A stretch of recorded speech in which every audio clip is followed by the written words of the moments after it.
If you work as a manufacturing facilities engineer, installing a new piece of equipment can be as complex as the machinery itself. From prep work to alignment and testing, it's your team's job to put it all together. That's why it's good to have Grainger on your side. With industrial-grade products and next-day delivery, Grainger helps ensure you have everything you need close at hand through every step of the installation. Call 1-800-GRAINGER, click Grainger.com, or just stop by. Grainger, for the ones who get it done. It's the 77 WABC News Hour. Talking the news with Noam Laden. All the news you need to know with Joe Nolan, traffic, Justin Ellick, sports. And now, Talking the news with Noam on 77 WABC. Yes, that's me. 5 o'clock. Good morning. It is Monday, August 4th. Your forecast from the 77 WABC Weather Center. Mix of sun and clouds today. Low humidity, high 89. Tonight and overnight, some clouds, low 72. And then Tuesday, mostly cloudy, high 87. If you're walking out the door with us right now, 69 and clear in Great Neck out on Long Island, 59 and clear in Dover over in New Jersey, and it's 64 and clear right outside our Midtown studios. The top 5 at 5. The lobby of 345 Park Avenue reopens this morning. Did you feel that earthquake over the weekend? 2 workers in New Jersey stabbed over an eggplant sandwich. Lifeguards were busy saving lives at the Jersey Shore. And the marquee of a hotel comes crashing down in Brooklyn. All right, 5:01, let's get into it. It's hard to come back after, boy, wasn't that a beautiful weekend? Oh, my God, it was the nicest weekend of the summer. Last night, I was definitely having the Monday morning blues. But I'm back, and I'm excited to be here. Let's start with the lobby of 345 Park Avenue. It'll reopen for the first time this morning since last Monday's mass shooting that left 4 dead. The NFL, which is headquartered there, telling employees that they can work remotely through at least Friday. Blackstone employees have the choice to return to the office today or work remotely. I think that to some people that possibility is something that they don't want to take a risk on. I would rather stay home because in reality, this had nothing to do with them. Maybe if you are at home, maybe you can eliminate that possibility. Yeah, hard to blame anybody that might want to stay home today. Meanwhile, funeral services were announced for the final victim. We've had the 3 funerals for the police officer, the woman the mother of 2, the 43-year-old, and then that 26-year-old. And the final funeral will be for Alan Etienne, the 46-year-old. He was the security guard at the front desk who was killed last Monday. He'll be laid to rest on Saturday in Canarsie.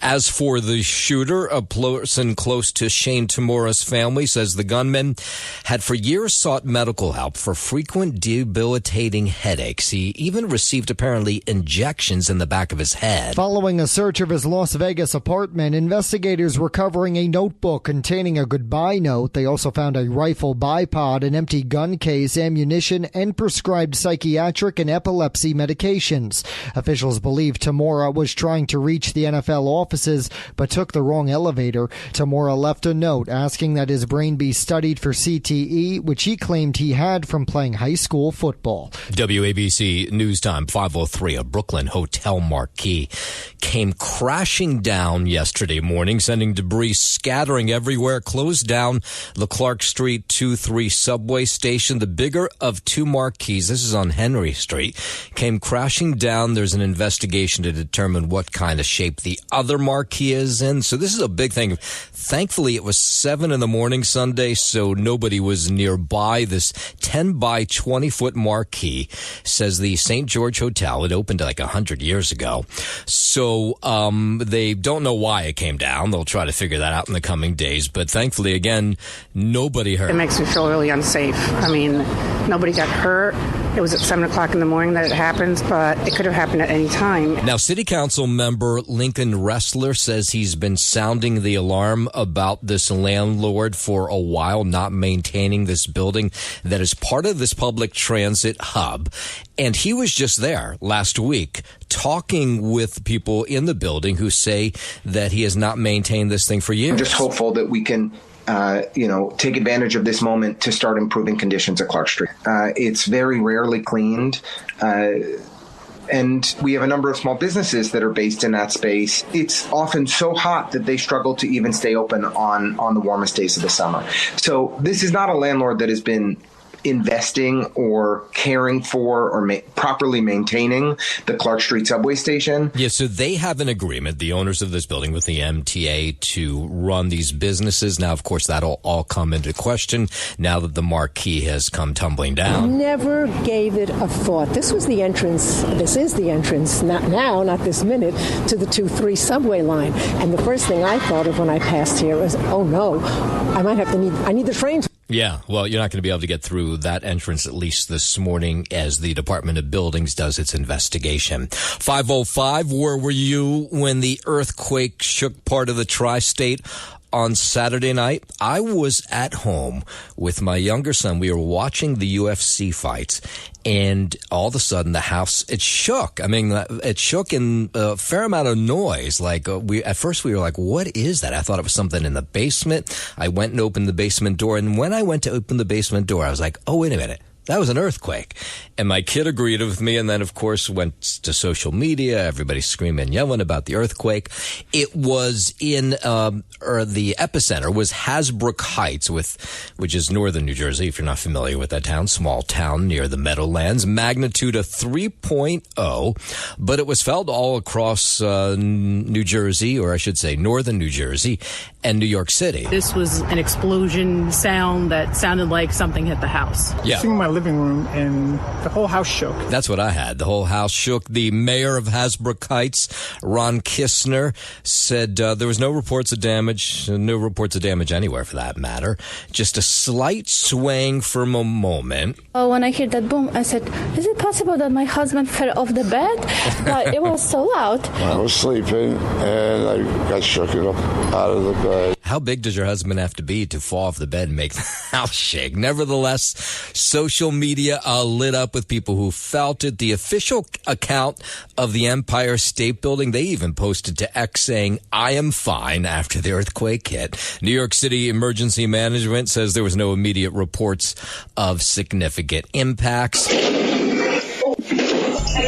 What was that? Yeah, that was somebody who just happened to have their phone and they were rolling tape and got that earthquake. Then you have the people who are the seismologists.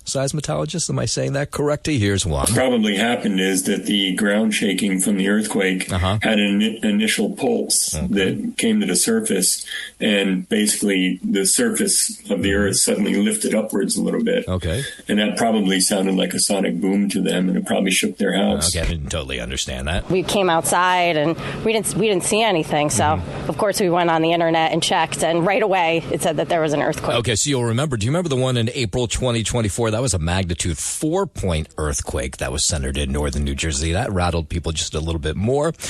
There were 10 aftershocks after the one in 2024. I don't know if there's been any since the one on Saturday night. If they have, they've been small enough that at least where I live, we have not felt them. WABC News Time 5:09. Park rangers in the Grand Canyon National Park asking for the public's help in finding a missing hiker who's from New Jersey. Family and friends of 35-year-old Thomas Daniel Gibbs of Freehold, New Jersey say they last heard from him on July 22nd. The family reported him missing on July 28th, and later that day, park rangers found his Tesla Cybertruck in a parking lot on the southern rim of the Grand Canyon.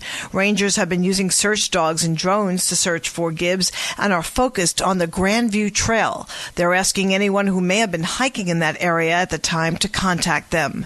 I'm Lisa Salvati. While we're out that way, the manhunt continues in Montana for a gunman who shot 4 people at a bar there. Authorities are scouring a mountainous area of western Montana for a military veteran who they say opened fire at a bar, killing 4 people. 45-year-old Michael Paul Brown fled the Owl Bar in the small town of Anaconda in a white pickup truck, but ditched it at some point, according to authorities. Residents are being urged to stay at home and on high alert. On Saturday, authorities released a photo of the suspect barefoot and shirtless, walking down what appeared to be a flight of outdoor concrete steps. I'm Lisa Carton. Yeah, pretty frightening. 5:10, President Trump, Canadian Prime Minister Mark Carney set to speak in the coming days. That's according to the Canadian Trade Minister, Dominic LeBlanc, who was on CBS's Face the Nation yesterday, says he's optimistic the two nations can reach a deal to reduce tariffs. We think there is an option of striking a deal that will bring down some of these tariffs, provide greater certainty to investment. Those comments come after President Trump decided to raise tariffs to 35% on Canada following weeks of negotiations. The president cited the fentanyl crisis as a reason for the tariff hike, and Carney's efforts to recognize a Palestinian state also apparently jeopardizing the talks. Here's more from the Canadian Trade Minister. So we were obviously disappointed by that decision. We believe there's a great deal of common ground between the United States and Canada in terms of building two strong economies that work well together. And while we're talking tariffs, a popular Manhattan store says they're being hurt by them. Jennifer Bergman has had to close West Side Kids toy and gift store that's been open since 1981. She had to close it because of tariffs. Some suppliers have raised prices 20%, and she couldn't even get popular items from others anymore. I interviewed Jennifer once for a business story, and it was clear how much she loved that store. Neighbors and tourists did too. She says two buyers were very interested in West Side Kids, but didn't buy because of tariffs. Joe Connolly, 77 WABC News. WABC News Time 512, former Treasury Secretary Larry Summers blasting President Trump's decision to fire the head of the Bureau of Labor Statistics following the latest jobs report. This is the stuff of democracies giving way to authoritarianism. The report released Friday said the U.S. economy added just 73,000 jobs last month. That was well below estimates. It also revised the May and June numbers downward by the more than 200,000 jobs combined. These numbers are put together by teams of literally hundreds of people following detailed procedures that are in manuals. There's no conceivable way that the head of the BLS could have manipulated this number. But the White House pushing back against that. The economic advisor for the White House, Kevin Hassett, defending President Trump's move to fire the head of the Bureau of Labor Statistics. Hassett echoing statements made by the president questioning the accuracy of the numbers. There have been a bunch of patterns that could make people wonder, and I think the most important thing for people to know is that it's the president's highest priority that the data be trusted and that people get to the bottom of why these revisions are so unreliable. And the president taking to social media over the weekend, implying the labor statistics chief manipulated the data on Friday for political purposes. The president wants his own people there so that when we see the numbers, they're more transparent and more reliable. And if there are big changes and big revisions, we expect more big revisions for the jobs data in September, for example, then we want to know why. We want people to explain it to us. And we're talking about jobs. Thousands of Boeing workers in Missouri and Illinois, they're going to go on strike this morning. It's after they rejected Boeing's latest contract offer, which union members say falls short on wages, time off, and retirement benefits. Boeing's final offer included a 20% pay increase over the 4-year contract. The workers hitting the picket line mainly build fighter jets and weapon systems. I'm Tammy Trujillo. WABC News Time 514. President Trump expressing anger after the U.S. Senate began their August recess without confirming his governmental nominees. Republican Majority Leader John Thune was unable to reach a bipartisan deal with Democratic Minority Leader Chuck Schumer Saturday night on a package that would have allowed about 24 of Trump's nominees to be confirmed before the month-long recess. Trump was furious about the stalemate and vented on social media, saying Republican senators should tell Schumer, quote, to go to hell and tell their constituents back home, quote, what bad people the Democrats are. I'm Jim Forbes. Jeanine Pirro confirmed over the weekend as the next U.S. Attorney for the District of Columbia.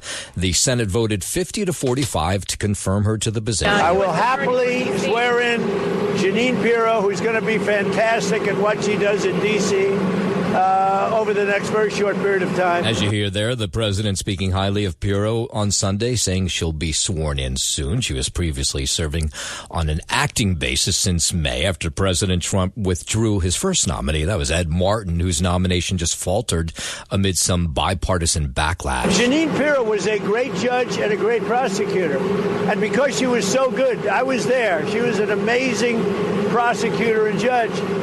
And because she was so good, they drafted her into show business. Pirro, of course, previously served as both the judge and district attorney here in New York before co-hosting The Five on Fox and, of course, her own WABC Sunday morning show right here. All right, 5:15. Let's head over to the 77 WABC Sports Desk. Happy Monday. Good morning, Justin Alec. Happy Monday. Good morning to you, Noam Laden. We'll start here on the diamond in Miami. The Yankees fell 7-3 to the Marlins, suffering a series sweep to Miami for the first time ever. Starter Luis Gil was lifted 3 1/3 innings into his season debut. The reigning AL Rookie of the Year struck out 3 and surrendered 5 runs and 5 hits while issuing 4 walks in his return from a high-grade lat strain. He threw 77 pitches. Trent Grisham led off the game with a solo shot, and Jazz Chisholm Jr. launched a 2-run homer that pulled New York within 6-3 in the 7th. Up next for the Yankees, now a game and a half back of the Red Sox for second place in the AL East. They're now sitting in third in the division. The ace Max Fried gets a start in the opener of a 3-game series in Texas. First pitch against the Rangers is scheduled for 8:05 p.m. In Queens, the Mets went down handily 12-4 to the Giants, dropping 2 of 3 to San Francisco over the weekend. New York, now a half game back of the Philadelphia Phillies for first place in the NL East, have lost 5 of 6. Francisco Lindor hit a first-inning homer, but starter Frankie Montas got tagged for 7 runs on 7 hits in just 4 innings of work. Up next for the Mets, they continue a 6-game homestand tonight with Sean Manaea set to start in the opener of a 3-game series against Cleveland. First pitch from Queens is scheduled for 7:10 p.m. And the countdown begins for your opening week of preseason football for our local squads here. The Giants and the Jets, for that matter, both open up on Saturday. Giants get a 1 p.m. kickoff against the Buffalo Bills, and the Jets will get going against the Packers. That's later on. That's the nightcap, 8 p.m. kickoff there. That is your sports. No, man, I'm Justin Alec on 77 WABC. WABC News Time 5:19. Crypto billionaire Justin Sun, he joined 5 others yesterday on a trip to the edge of space. They were carried up by Blue Origin's new Shepard craft, launched from the company's West Texas spaceport. It was the 34th flight for the craft and a big moment for Sun, who was originally supposed to fly on board the first ever New Shepard launch in 2021 after paying $28 million in an auction. A scheduling conflict canceled his plans back then. Other passengers on the 12-minute flight included an Indian-American real estate developer, a Turkish businessman, a Puerto Rican journalist, an Englishman who runs an orphanage in Nepal, and an American businessman. I'm Tammy Trujillo. Over to Cincinnati, where they're trying to get around this story. You've been following this story, this viral video that of it's a white and a black woman being physically attacked by several black people in Cincinnati. This happened more than a week ago, but lots of people in Cincinnati said the city did not react in an appropriate way. So you had the mayor of Cincinnati over the weekend saying people were trying to racially divide his city after this viral downtown brawl got the attention of the nation. The racial dynamics of this fight are unavoidable, and some have cynically used the opportunity to try and divide us along racial lines. That's Mayor Pierre Val holding a press conference where he implored neighbors to reject the effort and promised those involved they'll be brought to justice. So video of last weekend's incident spread across social media. It showed this white man, a woman, being physically attacked by several people.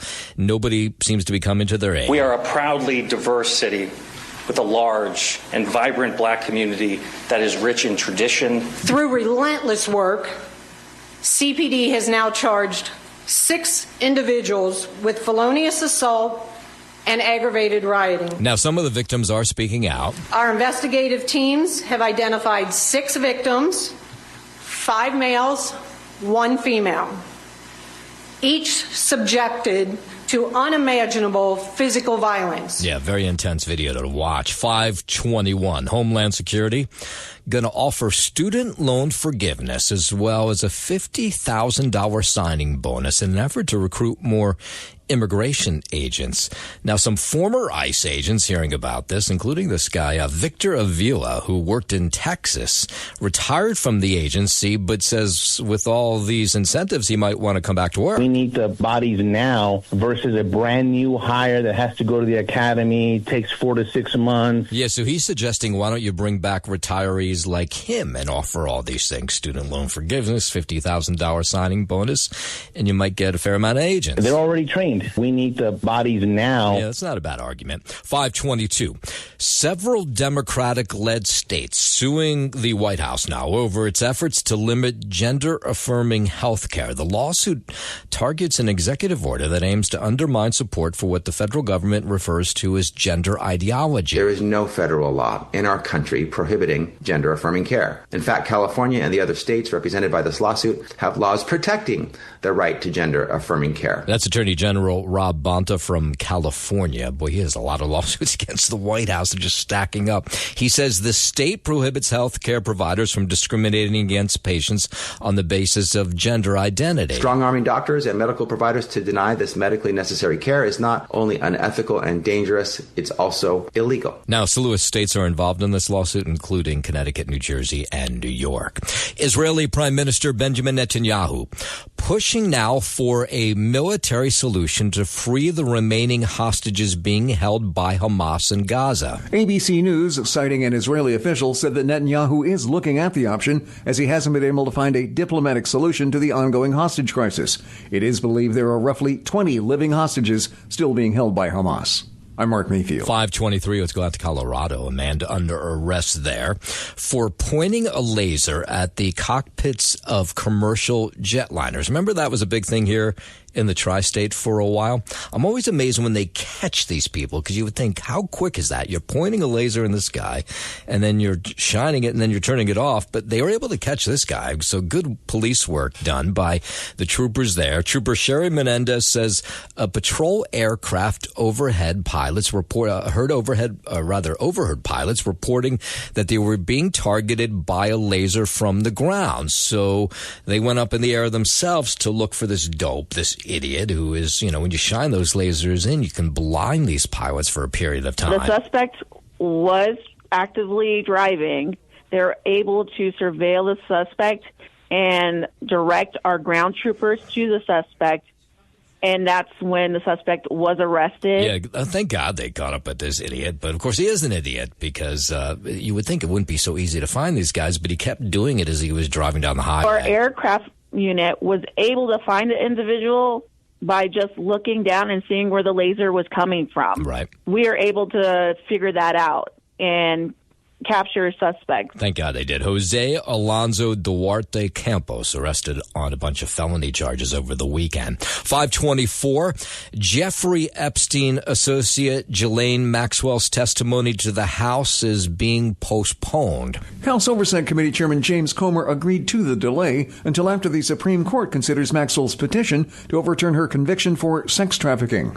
The House has previously denied her request to give her immunity or to send her questions in advance. I'm Mark Mayfield. Relatives of one of Jeffrey Epstein's most vocal accusers say Virginia Giuffre, who died by suicide in April, would want all of the files in the case to go public. Giuffre's sister-in-law, speaking out over the weekend, says that was the topic of their last conversation. She had a little bit of hope in her because it was said that the files were going to be released. Now, these family members trying to keep the heat on the White House and the president to release these files. You might remember President Trump said that Epstein stole Giuffre from his Mar-a-Lago club where she had worked years ago. They say that comment makes them ask whether the president was aware of Epstein's criminal actions and those of associate Ghislaine Maxwell. Especially to use the term stolen. Because she's not an object. She's a person. It would be an abomination. Our sister always told us that Maxwell was even worse than Epstein. So those relatives of Giuffre say they do not want to see the president issue a pardon for Maxwell in return for her testimony. 526 out to California. Governor Gavin Newsom may call a special election on November 4th to ask voters about approving new congressional district maps. The move is in response to President Trump's attempts to redraw maps in Republican-controlled states like Texas. If so many of the values we hold dear weren't at stake, perhaps we wouldn't put a stake or plant a stake in the ground, but we feel very differently. And I believe the vast majority of Americans feel differently. This is an existential moment. Now, the governor says changing California's maps is necessary amid the president's push to change them in states like Texas. There's a growing recognition in this country, not just with Democrats, independents, but also Republicans, that de facto the Trump presidency ends in November of next year if the American people are given a fair chance and a voice and a choice. Now, in a moment, we're going to go out to California, where there is this mysterious illness that is killing dogs. We'll get into that story in just a moment. 5:30 out to Venice, California. A seventh dog is dead there as a mystery illness continues to sweep through that neighborhood. Doc Halligan, he's a medical director at a local veterinary center, the Marina Veterinary Center. The sooner we can get to them, the better. So the minute your dog starts drooling or vomiting or acting strange at all, you want to bring them into the vet right away. Now, they have no idea what's going on. The latest dog to die became violently ill after a recent walk along the Venice canals.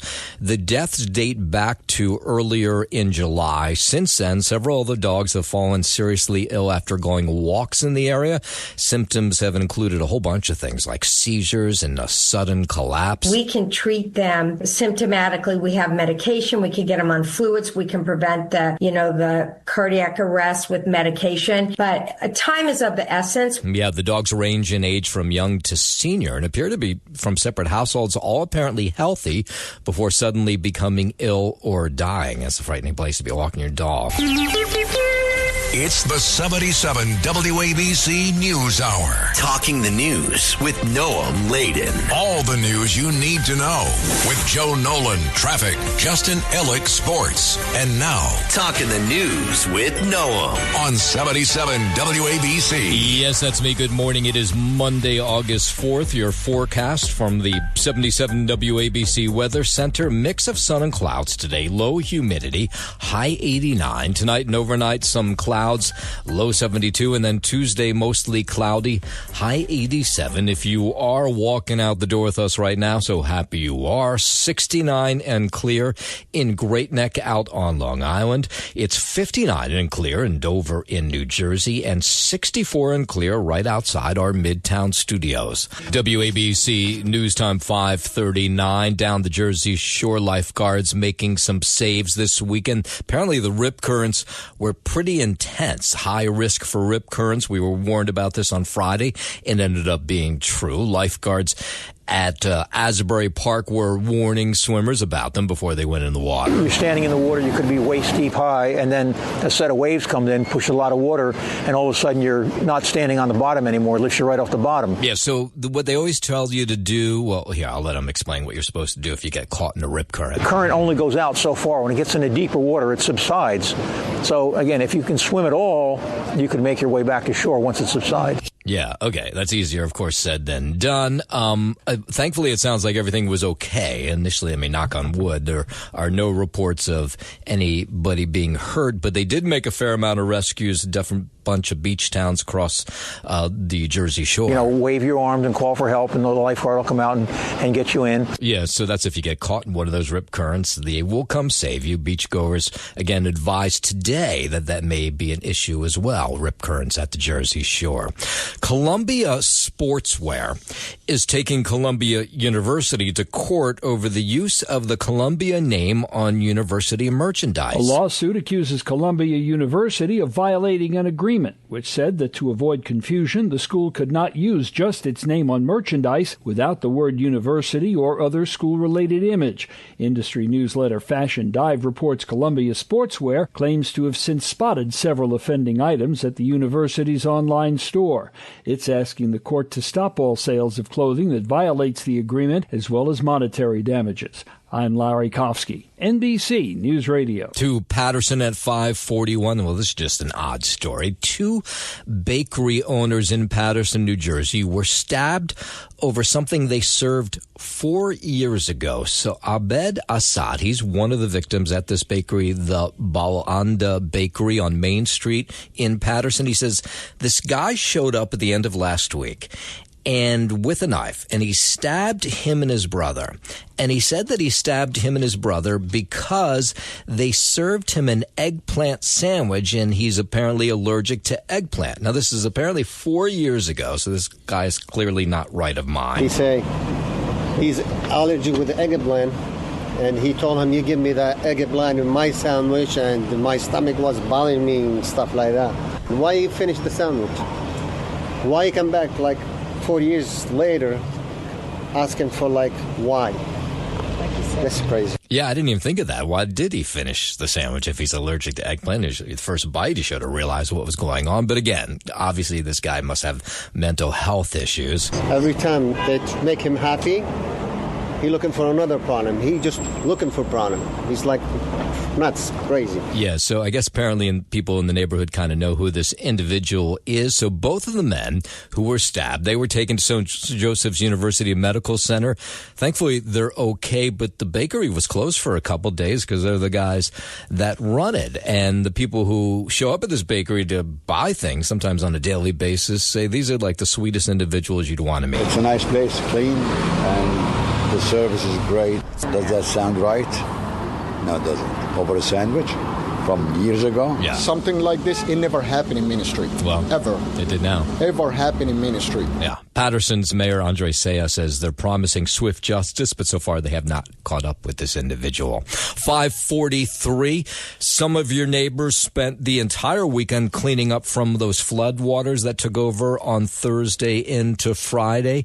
One of the hardest hit areas was Bayside, Queens, where the tracks at the LIRR station ended up underwater. The employees of the LIRR and MTA were literally helping my constituents get off the train to safety. There was a train that was stuck about 100 feet from the exit. Yeah, that's Queens Congressman Grace Meng. The MTA says the old system can't pump water out fast enough during heavy rains, which seem to happen more often. Drivers, of course, had to be rescued from the Clearview Expressway in Queens, too. We saw video of that. Nearby Northern Boulevard, that got flooded. Parts of Staten Island, New Jersey, like Toms River, Plainfield, were among the areas that got inundated, too.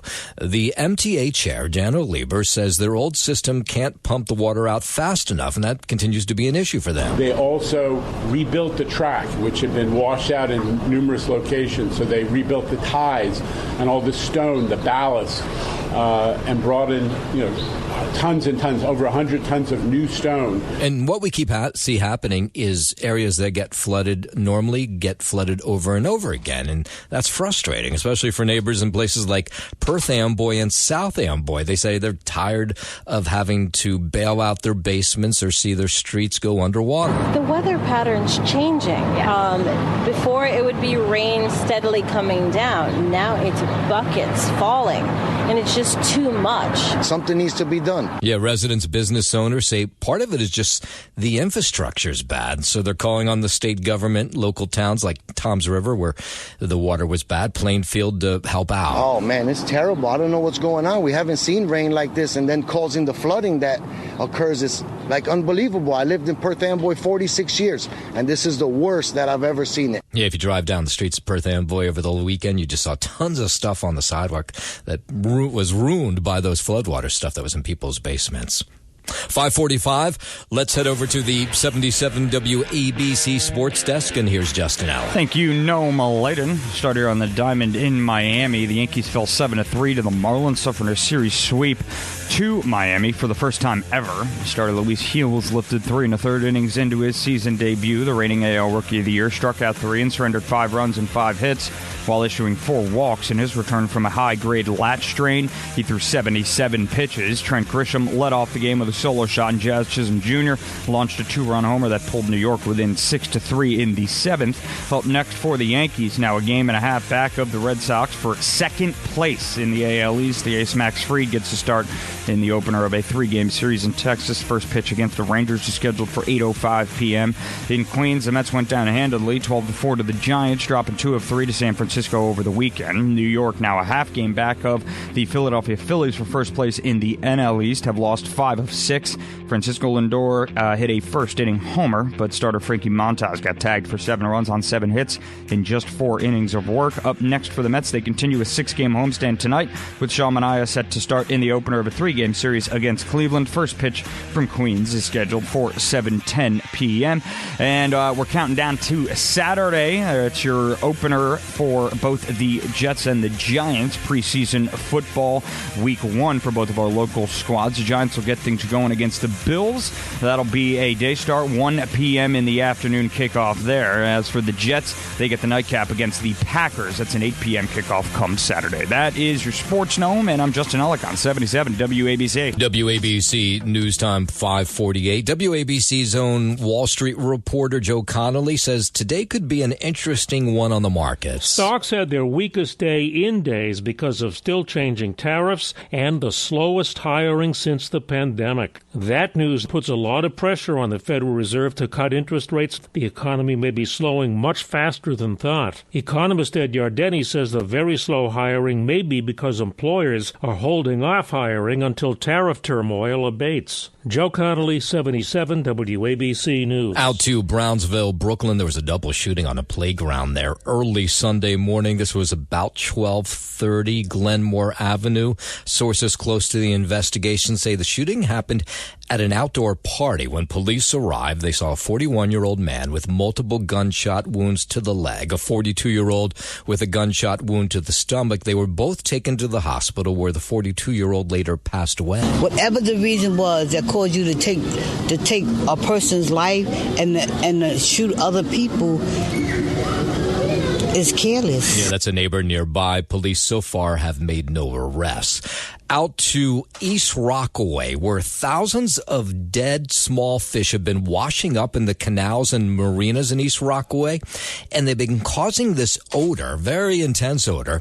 And there's all these restaurants, if you know East Rockaway, that are right there. And those restaurant owners say those dead fish have been keeping customers away, and did all weekend. It's quite a sight. It's unfortunate. You know, there's a whole lot of fish that died off. Still out there today. It still smells. A lot of people like coming to sit outside for lunch. It's a beautiful day. It's a shame we can't really sit people out here today. So the New York State DEC, they're telling us Department of Environmental Conservation, says a few thousand of small fish, they're known as menhaden, they died due to the recent heavy rain and high temperatures. At least that's what they think. But they're they're all over the place. You can't miss them. I guess there was low levels of oxygen in the water as well.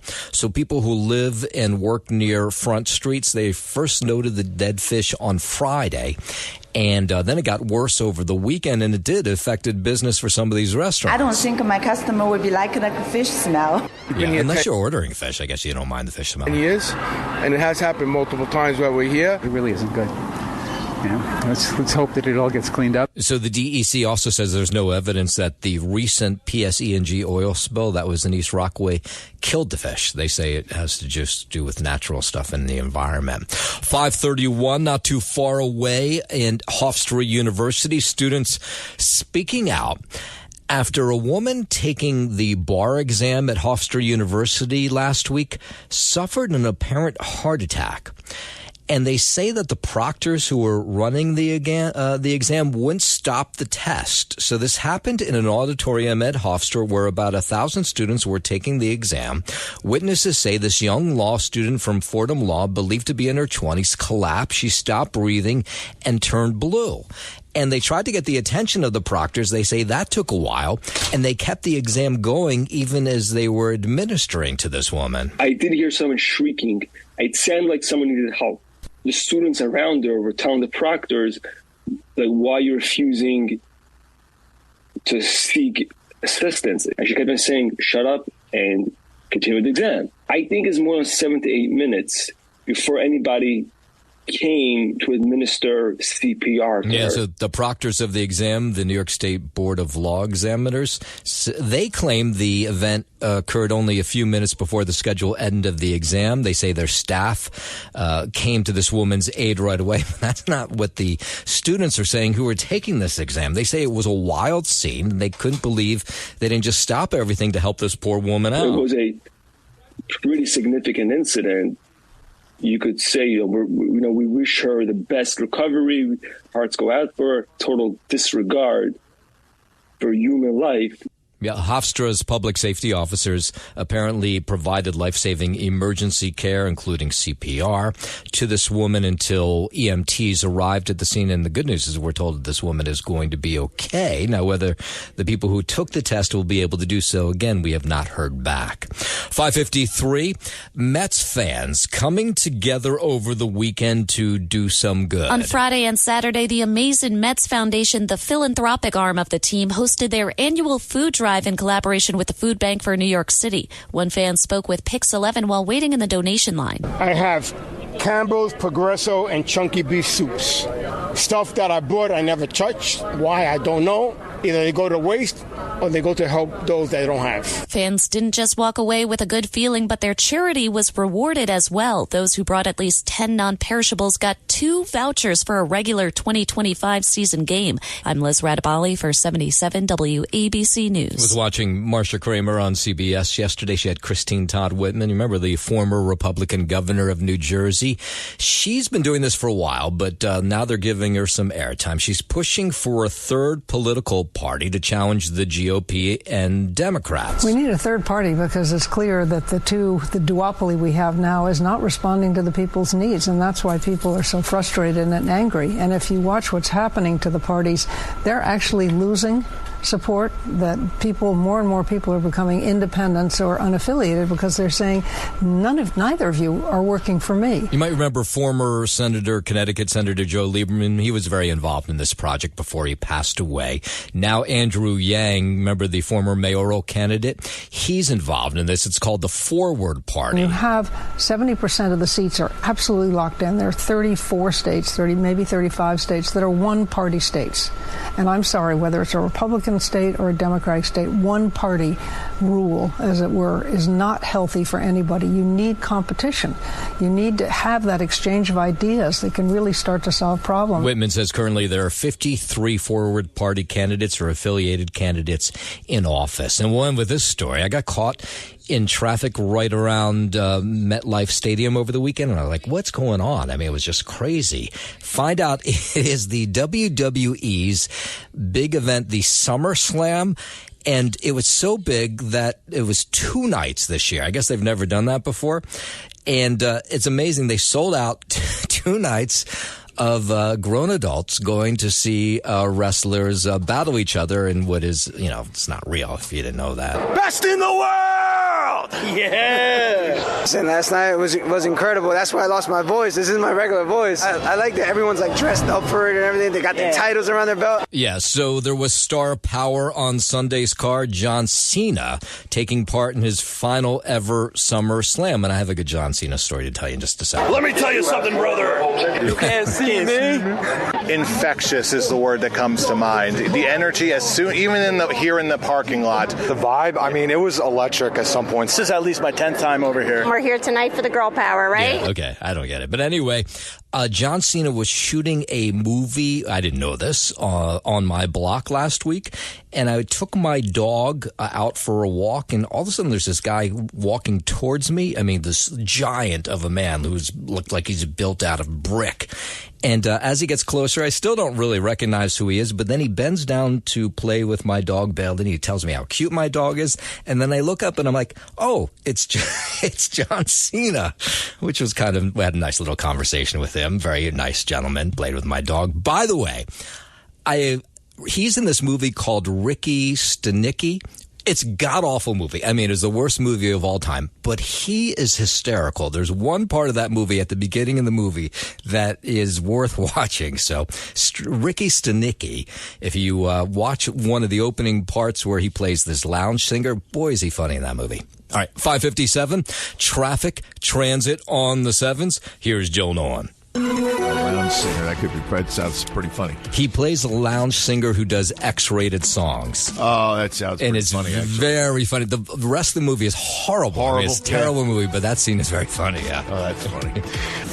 Thanks for listening to the News Hour with Noam Laden. You can hear the News Hour with Noam Laden weekday mornings at 5 on 77 WABC. If you like the podcast, share it with your friends and listen anytime at WABCRadio.com and download the WABC Radio app. Hit that subscribe button on all major podcast platforms. Plus, follow WABC on social on Instagram, TikTok, Facebook, and X. See you next time for a new episode, so you never have to wonder. What the heck is going on here?